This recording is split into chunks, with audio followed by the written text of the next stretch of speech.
Life is made up with a series of changes, growing with the person who you loved so very much that you cannot stop thinking of. Then, with life, your love to the one might still exist, but might your goal have changed?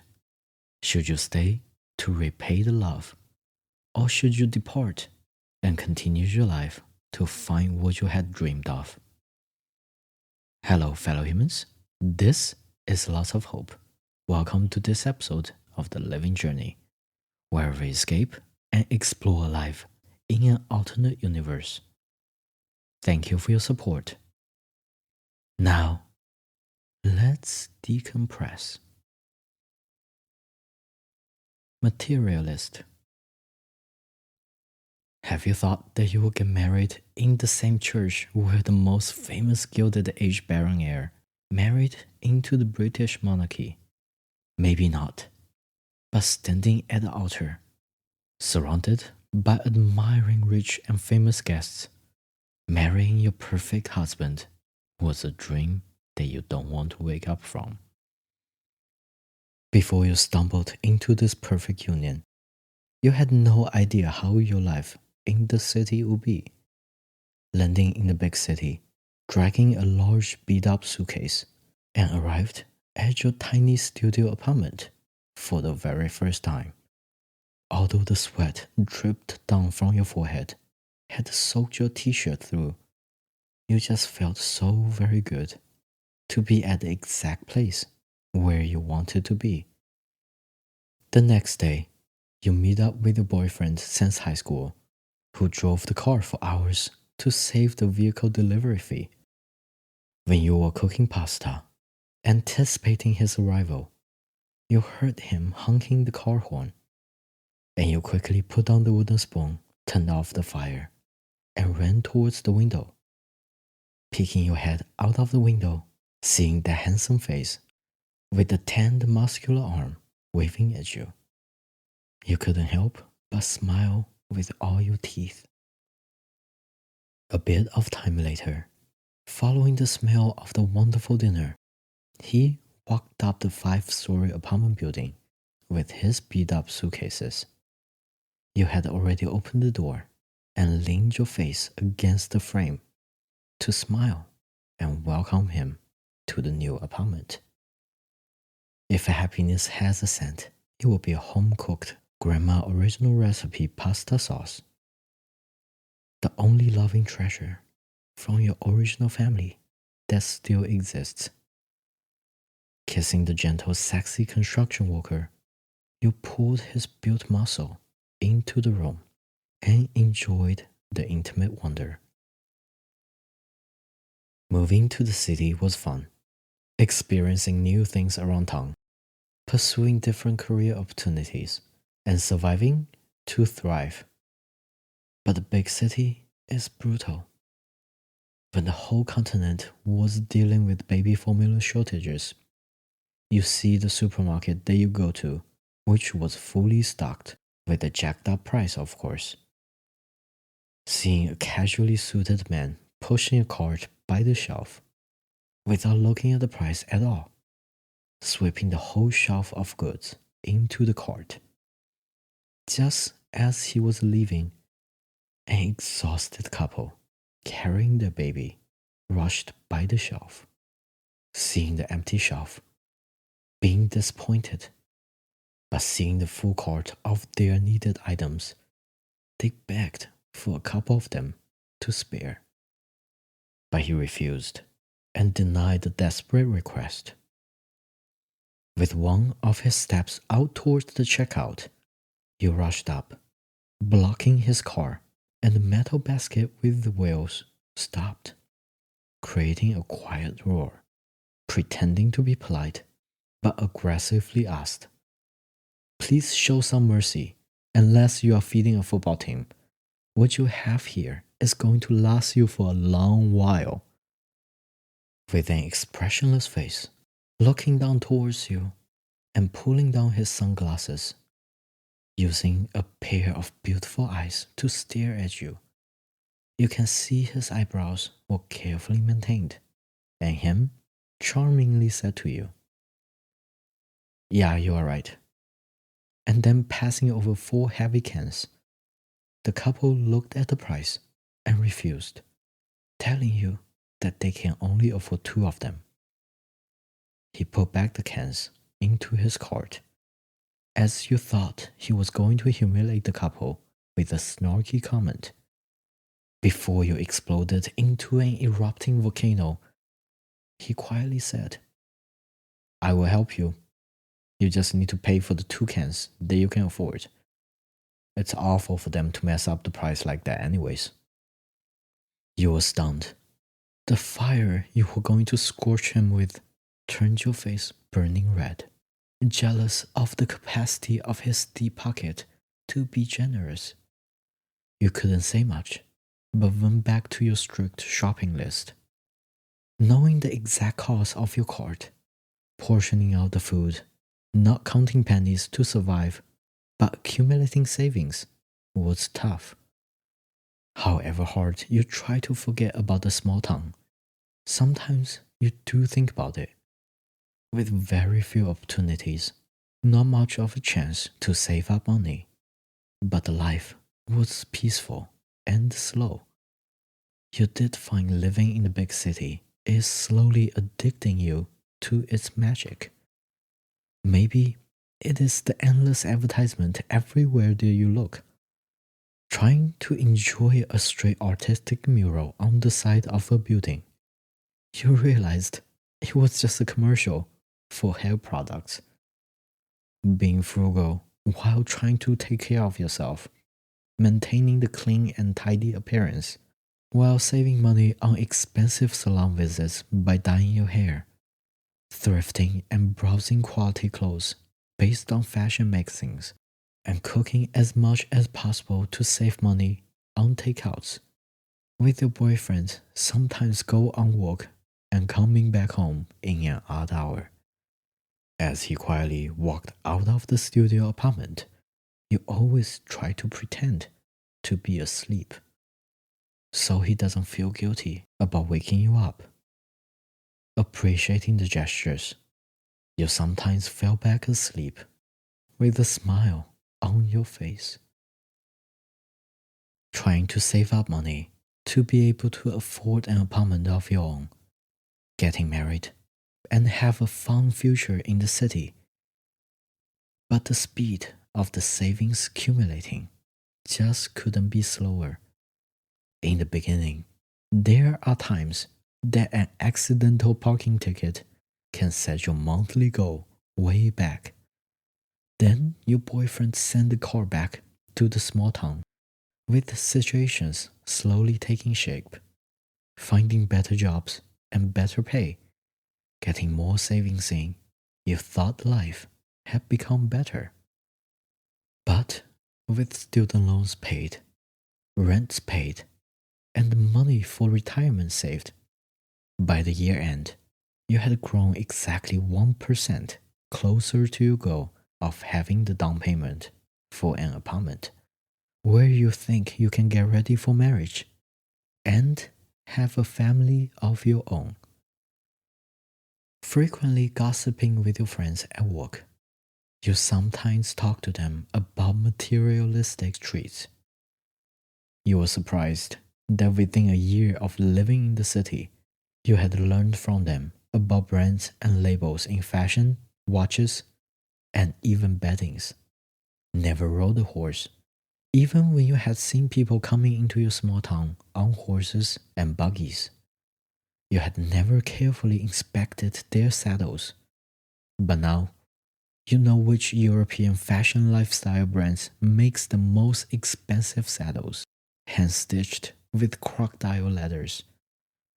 Without ever owning any of the luxury items that made you crave and drool, you learn the history and price for them.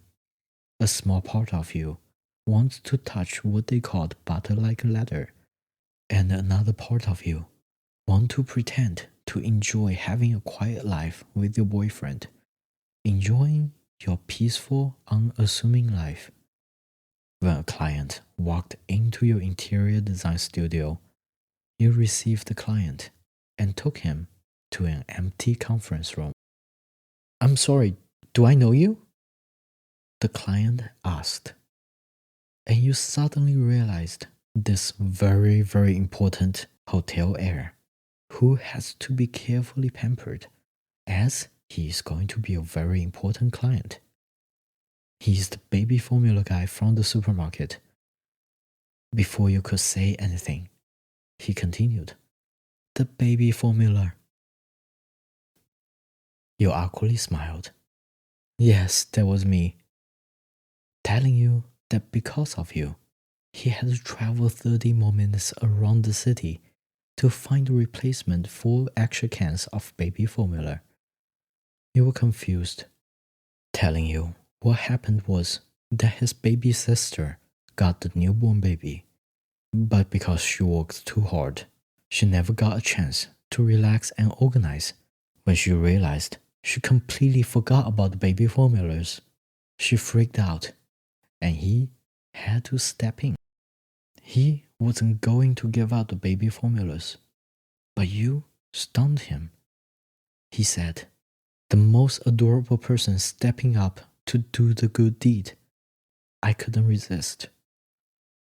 Blushing all over your face, recalling that you were just in the most relaxed and comfortable old t-shirt and being called adorable.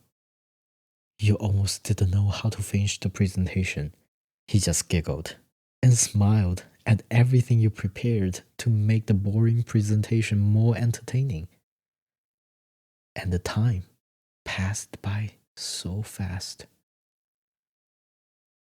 When you have to meet up with the hotel heir in his office, showing him the samples and alterations, he quickly and decisively approved the plan.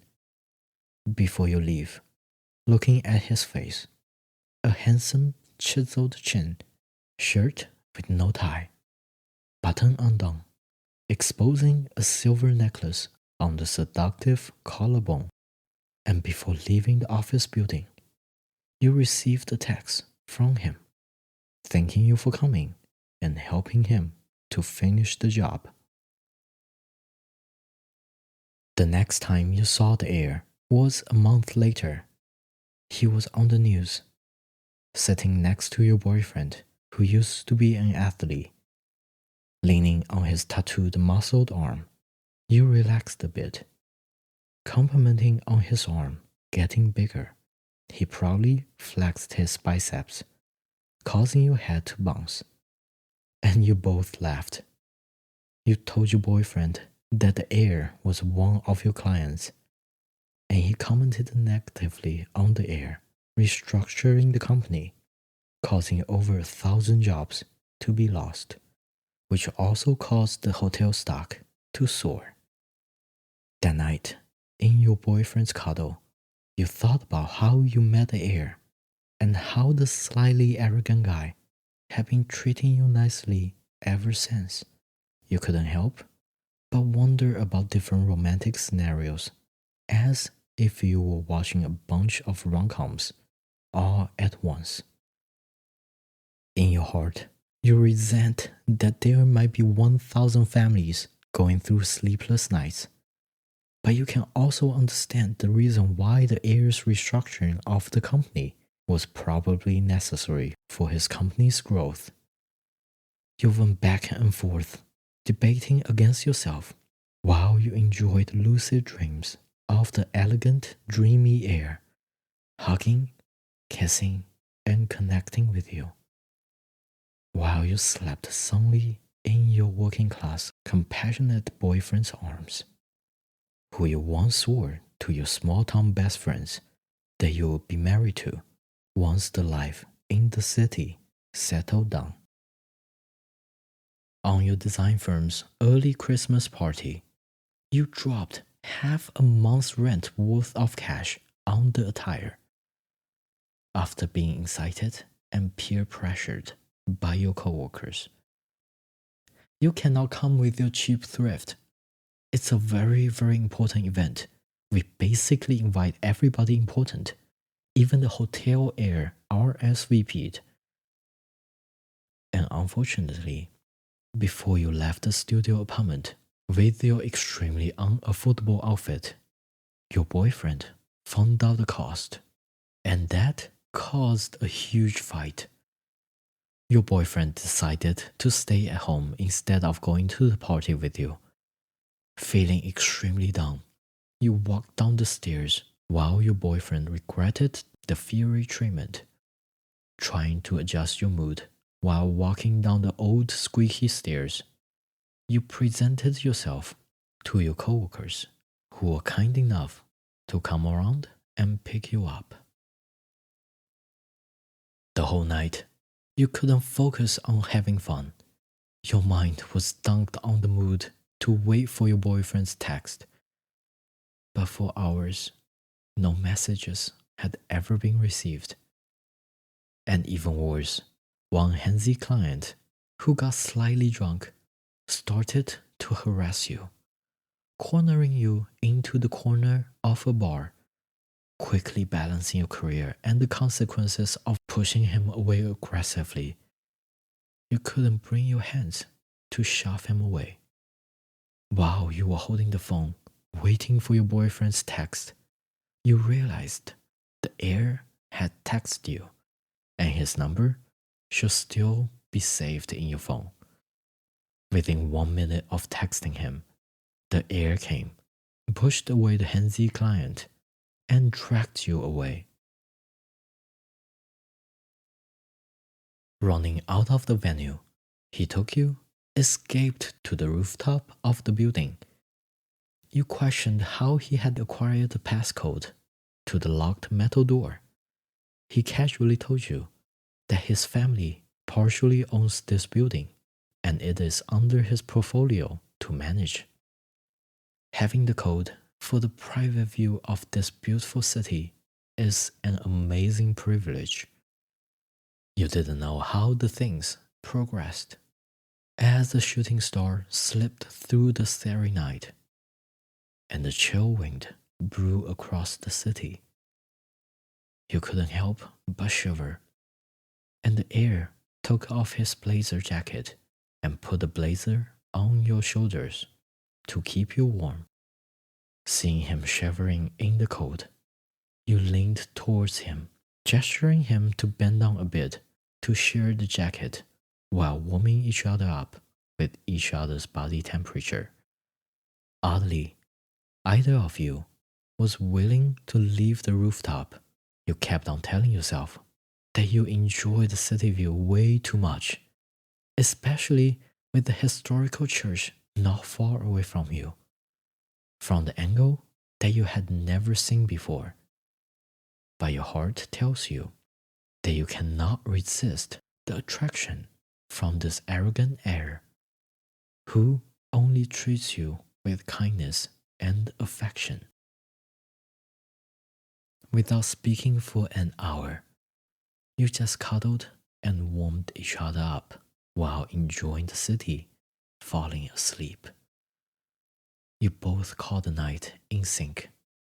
Leaving the isolated heaven in the city, you got into the heir's town car and got drove back to your apartment. Hopping off the car, you just walked to your door, but you turned around. Seeing the car was still waiting, you walked back to the car and leaned into the window that was just rolled down for you. You said, "Thank you for the night, both for helping me and sharing the wonderful view with me. And keeping me warm," he added. His sexy voice traveled loudly in the dark, quiet night. Walking up the stairs, you realized that your phone battery had been out. Opening the door, you realized the light was still on, and your boyfriend was standing by the window, waiting for you. Walking up the stairs, you realized that your phone battery had been out. Opening the door, you realized the light was still on, and your boyfriend was standing by the window, waiting for you. I texted you to apologize. I realized that you saved money for the whole year, and you deserve to have a little fun shopping. Your boyfriend said, "My phone battery is out." You knew he had heard the short conversation that you had with the heir, but didn't know how to react. So you tried to ignore the fact that you were starting to panic. You two sounded extremely intimate. Before you could answer, he continued, "Does he know about me?" Wanting to tell the truth, but your lips lied. "Of course, you're going to the party with me. Everybody knows." That night, not sure if it was the snow or the fight turning into an immoral romantic night, which turned into a dreadful lie that brought the cold air from the rooftop into your bed. Without a cuddle from your boyfriend or hug from the air, you couldn't sleep, but tried your best not to move so you wouldn't wake up your boyfriend, even though you knew he was also awake. When you finally woke up from the nightmare, the coolness still resides in the room. With not so much space in the studio apartment, there was barely any space for you to hang your precious outfit without worrying that you would damage the delicate fabric. Staring at the clothes with a bit of anger and a lot of regret, hating the materialistic vanity caused this unnecessary fight and headache.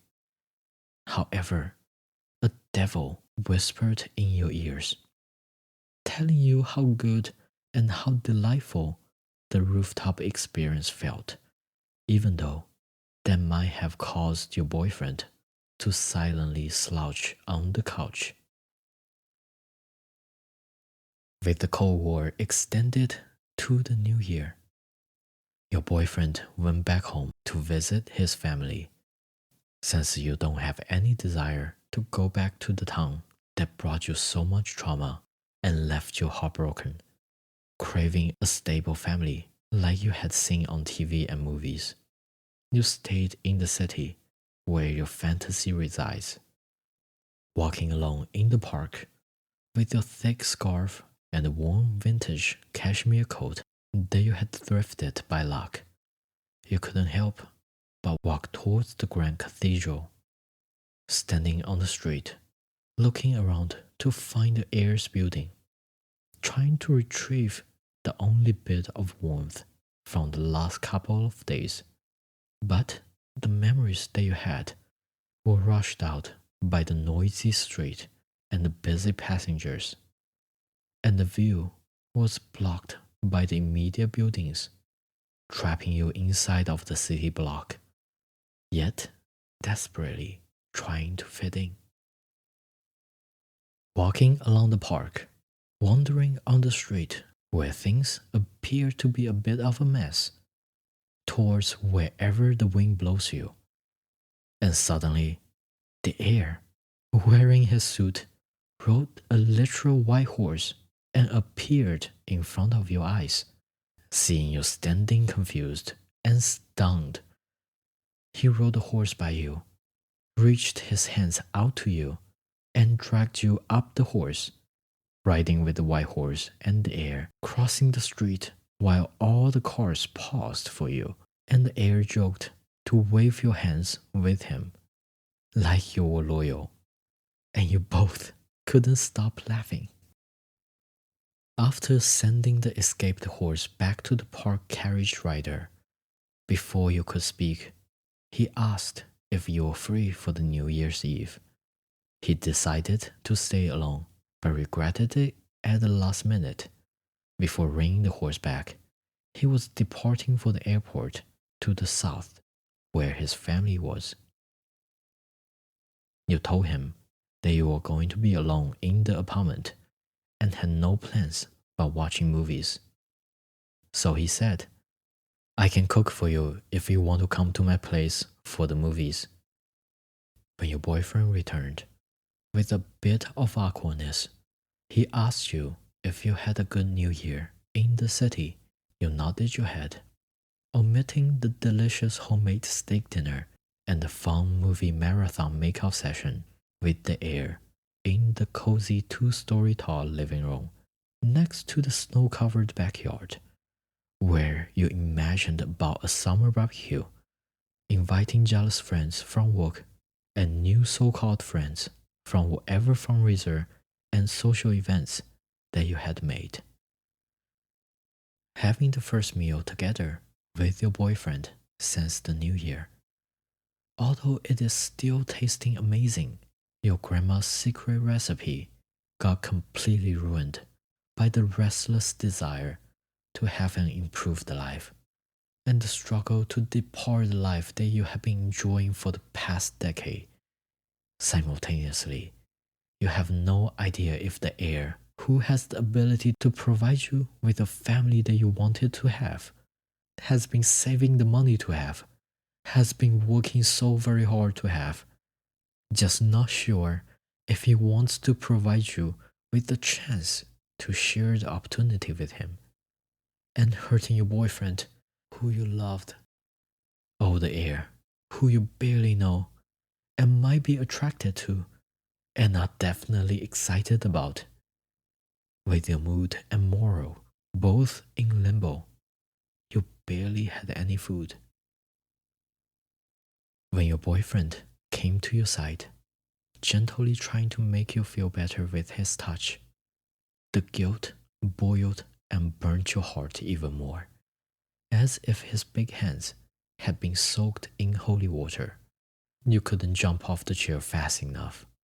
Worrying about hurting him even more, you tried to explain, but before you could, his sad eyes showed how much you had been hurting him, and you could only apologize, thinking of how he rescued you from all the bad times back in the small town, and selflessly leaving his family to accompany you in this overwhelming change, realizing that your needs had changed from when you were young and helpless.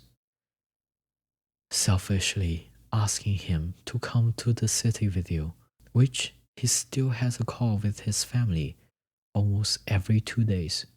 And when that happens, you will involuntarily escape to the corner of the room to pretend giving him space for his family time, when you actually had to hide the guilt of forever gluing him in the city with you, away from his family, especially now that you had lied, cheated, and betrayed the innocent man.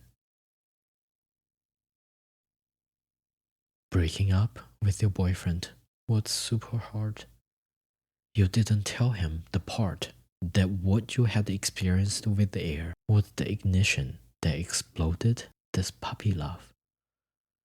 You didn't accept his offer to allow you to keep the fund that you both had worked so hard to save. His words of, "I want you to have the dream to come true, even if I'm not in it," condemned your heart to hell. And a month after your boyfriend moved out, you finally cleaned up the apartment, restoring your emotions to the normal, and invited the heir over in every date that you had with him in the past week. He had taken you to almost every single amazing restaurant in the city, and once he flew you across the state to the edge of the country just for a day-night dinner by helicopter, and took you into an old mobster spot. No menu, no reservation, familiar face only Italian restaurant that you had only heard from urban legends. Swearing by God that only your grandma's recipe can compete against this restaurant, you invited him over for a pasta dinner. And in the heir's exact words, "Your grandma might be a mobster. Her recipe can take over the whole city." And then he followed with, "I hope you can cook me this meal as much as possible. With that, your doubt of if the heir would ever get into a relationship with you got thrown out of the window. Not long after you started to date, you were tasked to follow up with the job that you had done in one of the heir's hotels, carrying a computer, fabric samples, documents, wood, and granite samples in a large leather tote that you had thrifted from an European seller. You walked past a large group of protesters, of workers who would be let go. You found the back door of the hotel.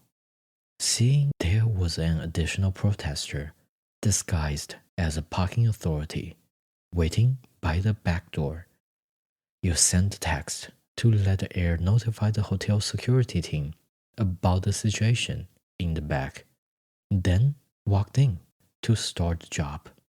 Naturally, the heir was there, carefully finishing the job with you. Hours later, as the interior design run-through had concluded and the security team thought the protest had quieted down, you walked out towards the car, with the heir and his one security guard following you a short distance away.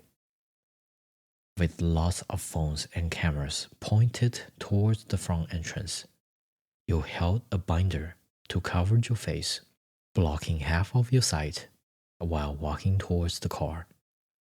As you were walking, you saw the disguised protester walking towards the front entrance with a chilling vibe. Without a second to doubt, you turned around and followed the disguised protester. As the heir walked out of the front entrance, the remaining protesters gathered and grouped towards the heir from one direction, and you followed the disguised protester from the other direction. As the security guard was being drawn to the group of protesters to divert their attention, the heir quickly walked towards you and the disguised protester. As the heir didn't suspect a thing about the parking authority right in front of him, you could move your eyes away from the disguised protester. As his hand reached into the pocket and pulled out a knife, ready to swing towards the heir. In less than a second, you dropped the folder on your hand and swung the heavy leather bag in your other hand, threw the bag towards the aggressor, and successfully knocked the attacker out of his balance. As the knife fell, the heir finally realized the danger and tripped the assailant, gaining time to run back into the hotel with you, leaving your proudly thrifted bag on the ground. As you looked out of the glass wall, you saw the protesters, who were just fighting against the security guard, were working with the security guard to hold on the would-be murder until the police arrived. In one of the hotel offices, you sat relaxed, with your back against the chair, with your life-saving fashion accessory by your foot, and with the heir's head resting on your shoulder. You reached your hand and gently patted the heir's back. Feeling mentally drained, you closed your eyes.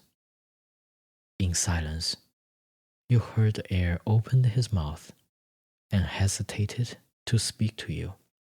So you stopped your hand patting the back and gently grabbed his shoulder, signaling that it was safe for him to express himself.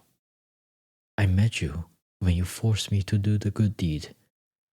It's necessary for the restructuring, so I can't stop those people from losing their jobs.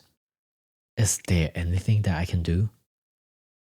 With no background in business and barely knowing anything about the situation, you didn't know how to answer in numbers, so you told a story about your family, about your parents both losing their jobs, and the fight about money becoming unbearable.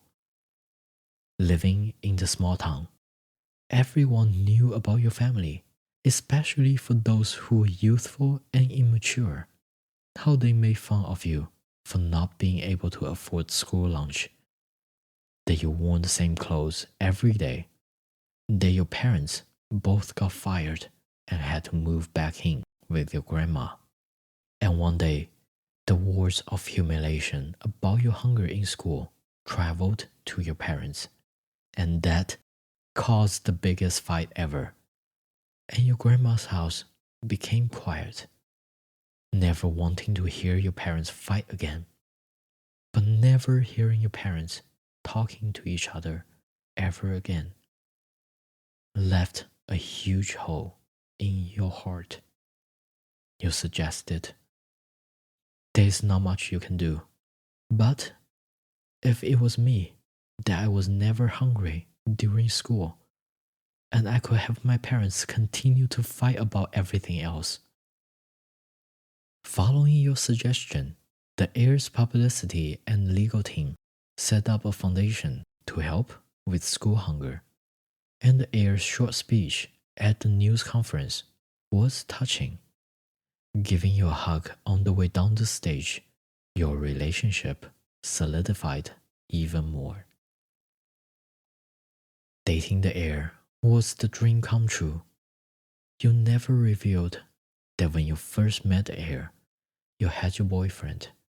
You cut the ties with your past, changed the job to prevent any rumors from traveling, and carefully guarding the relationship, even though you sometimes went online to look up your boyfriend, to check out his life. Thankfully, he seemed to be happy back in where he came from. Another Christmas was coming. After a short visit to their family winter estate, he invited you to another very special date. Dinner was on the rooftop where you enjoyed the night view of the whole city, with food and wine being served like an impromptu fine dining experience, with music played by a 3-person live band.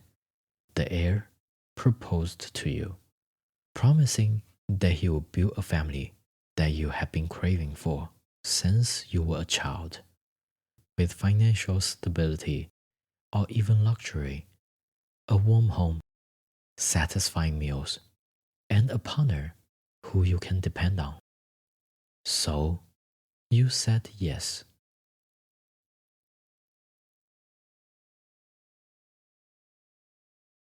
That's all for this episode of The Living Journey.